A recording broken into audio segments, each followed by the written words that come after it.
Kawasan wisata budaya yang berlokasi di Desa Tapo 1, Kecamatan Tenjolaya, tepatnya di kaki Gunung Salak ini menyimpan segudang peninggalan megalitikum sebelum zaman kerajaan Pajajaran berdiri.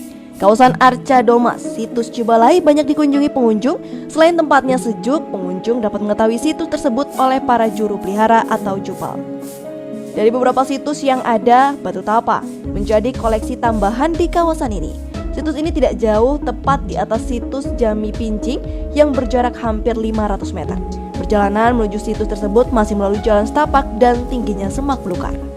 Selain itu, Curug Cibalai setinggi 15 meter yang tidak jauh dari lokasi Batu Tapa membuat pengunjung terpesona akan keindahan curug ini.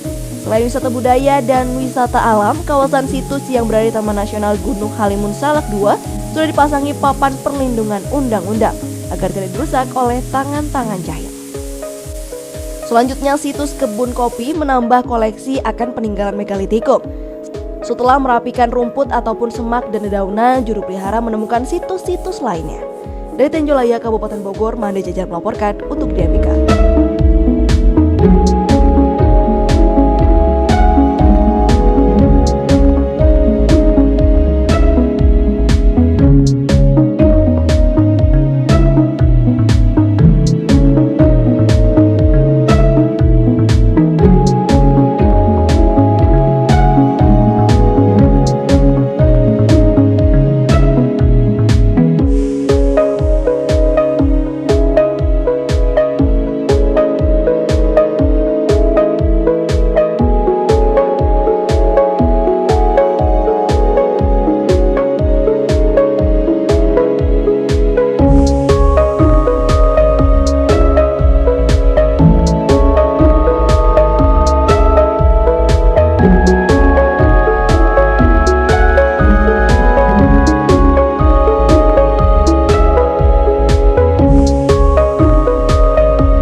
Thank you.